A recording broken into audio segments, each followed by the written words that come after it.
C'est un peu l'école du ciel, l'adoration. Se préparer à voir Dieu face à face.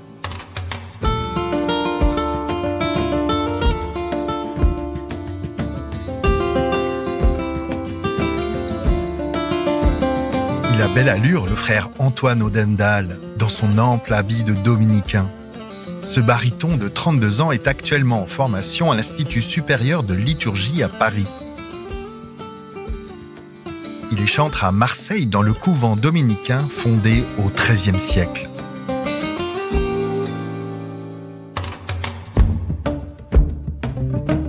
Frère Antoine a véritablement découvert l'adoration eucharistique en entrant dans l'ordre des dominicains il y a une dizaine d'années. Dans ce podcast, nous vous emmenons à la rencontre de croyants qui témoignent de leur aventure spirituelle. Vous écoutez la première saison de Croire, les voix de la prière.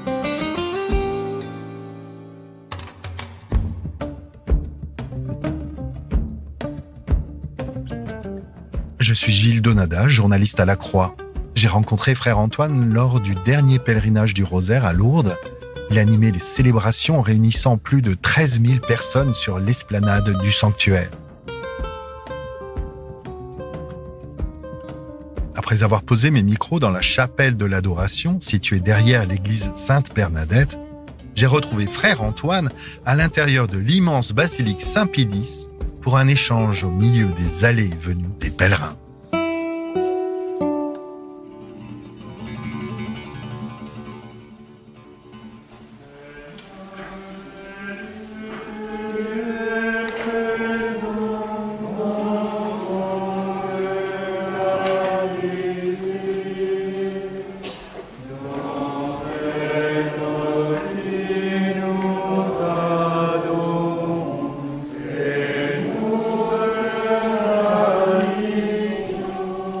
C'est en arrivant en couvent de Bordeaux que j'ai trouvé des groupes de jeunes très attachés à l'adoration eucharistique. Ça m'a beaucoup touché de voir ces jeunes qui avaient des vies parfois très remplies, très actives, qui prenaient ce temps de silence, de face à face avec le Seigneur.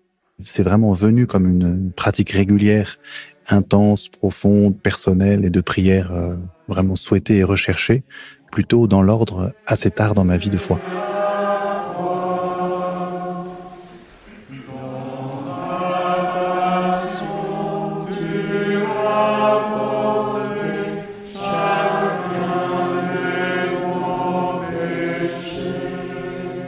Le Seigneur est là présent, on est face à lui. Et la première chose, c'est un grand acte de foi, de reconnaître la présence concrète, substantielle, comme on dit dans la théologie, mais plutôt personnelle dans la vie courante. Le Seigneur est là, comme personne, vivant, et je suis devant lui. Et si on accepte de faire ce passage-là, d'être devant ce qui, à mes sens, se présente très pauvrement comme un peu de pain, reconnaître que le Seigneur est présent, que je suis face à lui. Si j'ai cet acte de foi, après le reste est simple. On peut faire comme disait le curé d'Ars, je suis devant lui, je suis devant Dieu, je l'avise, il m'avise. On parle ensemble, on est là, on est présent.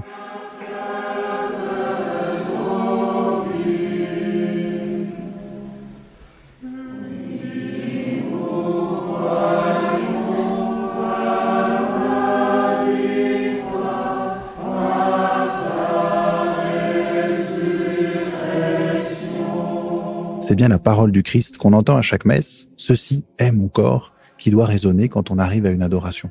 C'est lui qui nous présente son corps, c'est lui qui nous le donne et c'est parce qu'on croit cette parole de Jésus qu'on le reconnaît là vraiment présent. Quand je suis devant le Saint-Sacrement, bien sûr je suis devant la majesté de Dieu, mais je dois toujours me souvenir que ce corps, s'il est là devant moi, c'est pour s'unir à moi. C'est pas uniquement pour créer une distance entre moi et Jésus que j'adore, c'est pour aviver, attiser le désir en mon cœur de pouvoir venir à lui, pendant la messe, le recevoir dans l'Eucharistie, le manger, le boire.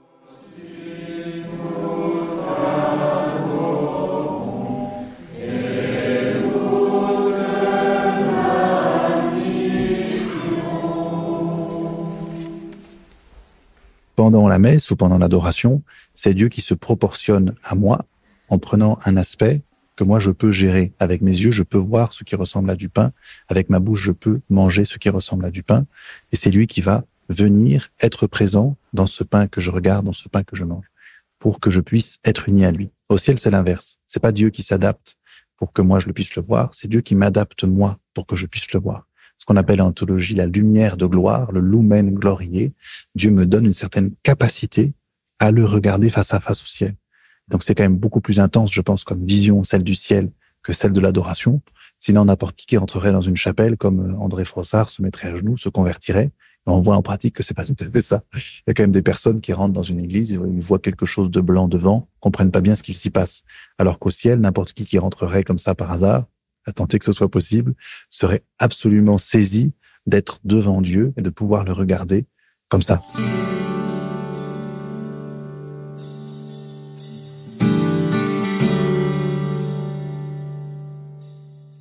Se laisser regarder, se laisser saisir par Dieu. C'est ce qui nous manque beaucoup, je pense, dans notre monde. On a sans arrêt tendance à remplir. On remplit l'emploi du temps, on remplit la journée, on remplit les conversations. Et devant Jésus, bien sûr, je vais avoir une première démarche de lui dire des choses, de le prier pour des choses. Mais il y a un moment où il faut que je m'arrête. Il faut que je me mette en silence, que j'accepte que si je crois qu'il est là, lui aussi a quelque chose à me dire. Et c'est lui qui me regarde.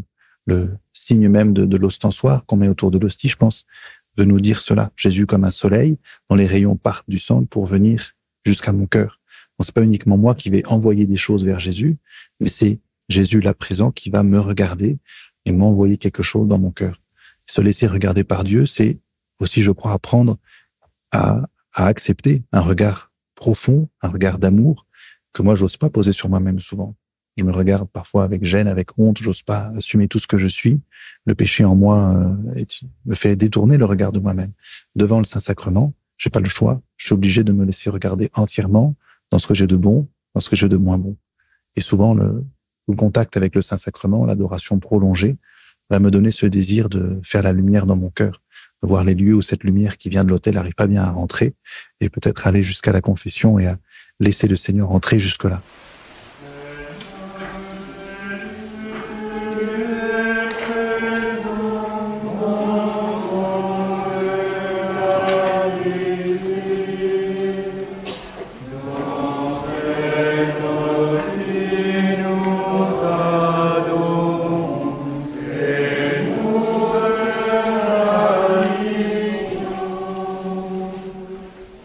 Quel sens à le voir? Moi, je pense tout de suite, quand on pense au voir, à Moïse, qui est le seul dans l'Ancien Testament qui a ce privilège de voir Dieu face à face et de ne pas mourir. Il redescend de la montagne, il a son visage absolument rayonnant. C'est toute une affaire que de voir Dieu face à face. On se souvient aussi d'Élie qui est dans le creux du rocher, qui doit détourner la tête parce que le Seigneur va passer et que s'il le regarde, il va mourir. Cette grande crainte, si je vois Dieu, c'est trop grand pour moi, je vais mourir. Et l'incarnation de Jésus, justement, c'est cette grande nouvelle de Jésus qui se rend visible, qui choisit lui-même de faire le chemin que nous, on pouvait pas faire. C'était impossible pour moi d'adapter mon corps et mes yeux à voir Dieu. Eh bien, Dieu, lui, s'adapte, il prend figure humaine, et Jésus, avant de partir, nous laisse ce merveilleux moyen de continuer à pouvoir le voir dans une attitude pauvre, du pain, du vin, mais qui, pendant la messe, devienne vraiment sa présence corporelle pour qu'on puisse le voir, qu'on puisse être en face de lui et se dire oui, c'est le Christ qui est vraiment là. Ce qu'on voit est bien pauvre, il faut quand même s'en souvenir à l'adoration, pas croire que Dieu est blanc, que Dieu est rond, que Dieu est là, que Dieu est lumineux, que Dieu est dans un ostensoir. Bien sûr, Dieu est présent, mais ça reste cette présence sacramentelle et qui nous appelle et qui nous fait désirer le ciel où nous pourrons vraiment le voir face à face. C'est un peu l'école du ciel, l'adoration. Se préparer à voir Dieu face à face.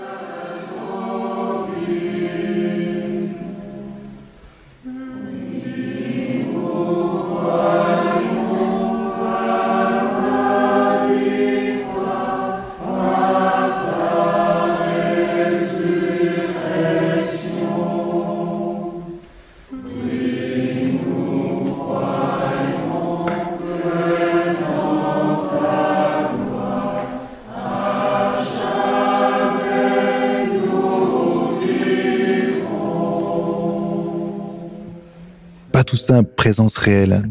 C'est un grand débat qui est né surtout au 11e, 12e, 13e siècle chez nous en Occident, devant des théologiens qui parlaient plutôt d'une présence symbolique du Seigneur et non pas d'une présence véritable, une présence corporelle. Et nos théologiens occidentaux ont beaucoup combattu, défendu cette foi profonde dans le fait que le Seigneur est vraiment présent. Pour cela, on se base simplement sur la parole de Jésus dont je parlais tout à l'heure. « Ceci est mon corps livré pour vous ». que dans ce verbe être, on l'a compris au sens tout à fait premier, il est là, présent. Et après, il a fallu rendre compte de cette présence. Ce qui, pour les pères de l'Église, se disait de façon beaucoup plus naturelle. Jésus était présent. On a des belles homélies de Saint Cyril de Jérusalem qui parlent des miettes de l'hostie qu'on pourrait recevoir dans sa main comme des paillettes d'or qu'il faudrait pas laisser tomber de ses mains. Donc on voit bien à quel point il y a vraiment un respect profond pour le mystère de l'Eucharistie, pour la présence du Christ, mais qui va pas être expliqué philosophiquement avec ces termes de substance, ces termes de présence réelle qu'on a aujourd'hui. Il faut attendre le Moyen-Âge, l'université en Europe, pour qu'on essaye vraiment de creuser et de comprendre ce que c'est la présence réelle. Et donc aujourd'hui, en théologie catholique, nous disons que le Christ est vraiment présent en sa substance. La substance, c'est ce que je suis profondément. Donc non pas la couleur de mes cheveux, non pas la taille que je fais, non pas le poids que je fais. Ça, c'est ce qu'on appelle en philosophie les accidents. La substance, c'est des accidents. Et la théologie catholique va dire que Jésus est là par sa substance, mais ce que je vois d'accidentel, la couleur, la forme, tout ça reste évidemment du pain. Il n'y a rien qui change avec mes yeux, avec le poids, avec le goût dans le moment de la conversion eucharistique. Ce qui change, c'est ce que c'est. Je dis que ce n'est plus du pain, mais c'est le corps du Christ. Mais ça n'est pas ce qui apparaît. Tout ce qui apparaît est la même chose. C'est pour ça qu'il y a cet acte de foi imposé pendant la messe. Il n'y a rien qui m'est donné, à part quelques miracles eucharistiques. Moi, personnellement, je n'en ai jamais vu. Ou parfois, dans l'histoire, l'hostie est vraiment devenue rouge ou avec de la chair ou avec du sang. Moi, j'ai jamais eu ça. Il a fallu toujours croire profondément au moment où toute la prière eucharistique se déroule, que c'est bien Jésus qui est là présent sur l'autel et non plus du pain. Même si moi, je vois que du pain, je goûte que du pain, je crois vraiment que substantiellement, réellement, c'est le corps de Jésus qui est là.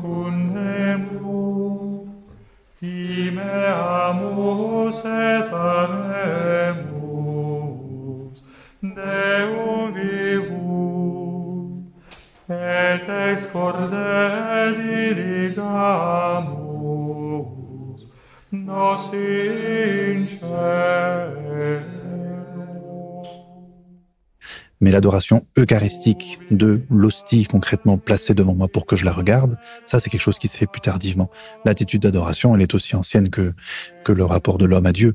L'homme à Dieu est dans une attitude d'adoration, mais ça s'est fait petit à petit de faire en sorte que cet acte d'adoration, je peux le poser devant l'hostie, non pas pour aller communier, mais pour simplement la regarder, être devant le Seigneur que je regarde. Donc ça commence, je pense, autour de la controverse du XIe siècle dont je parlais sur le réalisme eucharistique. Est-ce que Jésus est vraiment présent? Plus la théologie répond à Béranger de Tours, qui a cette idée, cette conception d'une présence plus symbolique, plus elle s'attache à la présence réelle. L'acte de l'élévation pendant la messe apparaît à ce moment-là. On est conscient du fait que Jésus est présent, on va élever l'hostie pour que tout le monde puisse la voir. Et petit à petit, cette pratique s'installe, donc dans 12e, 13e, de placer le Seigneur Jésus dans l'ostensoir et de le regarder. Un élément important peut-être au cours du XIIIe siècle, je crois, c'est les apparitions de Jésus à Sainte Julienne du Mont Cornillon, qui lui demande d'instituer la fête Dieu, la fête du Saint-Sacrement, du corps et du sang du Christ.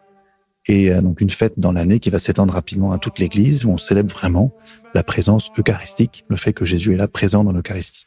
Donc la théologie, puis la pratique, la liturgie, va affirmer le peuple chrétien de la présence du Christ dans l'hostie. Donc là, l'adoration vraiment s'installe, 13e, 14e, 15e, et après, il va y avoir, moi je vois ça de façon plutôt positive, ce rapport de l'homme à l'Eucharistie, mais souvent dans l'Église, quand on prend une direction, parfois on la prend un petit peu trop loin. Et donc le fait que l'adoration ait pu supplanter la communion, quelques années avant le concile, dans peut-être une crainte excessive de ce rapport à Dieu. Dieu est là tellement présent dans l'hostie que je vais avoir peur de m'en approcher pour communier. Donc il a pu s'instaurer dans toute une époque de l'Église une période où on communiait peu, voire presque plus.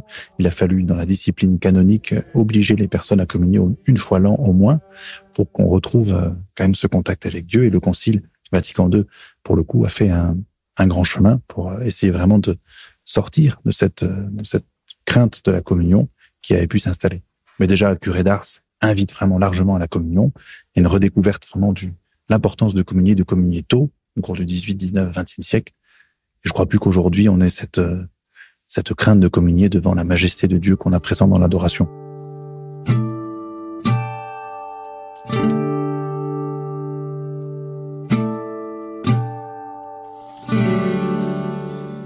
Quand nous, on parle dans la vie courante de l'adoration, on pense tout de suite à l'ostensoir, à Jésus sur l'autel. Mais si vous allez voir des moines dans leur monastère, quand ils disent adoration, ça va beaucoup plus loin. C'est vraiment le rapport de l'homme à Dieu. Toute la prière, même la prière des heures, la prière liturgique, la prière de la messe, la prière personnelle, sera cet acte d'adoration, d'être devant le Seigneur, de lui rendre l'hommage qui lui est dû. L'adoration, c'est d'abord se mettre face à Dieu dans le statut de créature qui doit tout à son Créateur, à la fois pour adorer sa majesté, donc être devant lui, et je pense au don de crainte que donne l'Esprit Saint, d'être devant Dieu et de le mettre à sa juste place, mais aussi le louer, lui rendre grâce pour la création. Tout ça, ça fait partie, je pense, de l'acte d'adoration.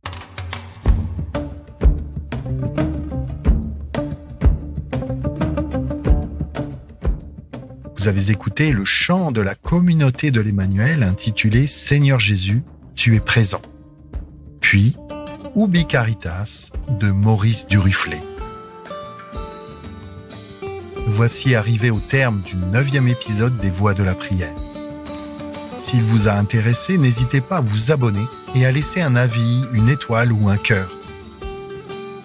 Le podcast Croire est à retrouver sur toutes les plateformes et sur le site et l'appli La Croix.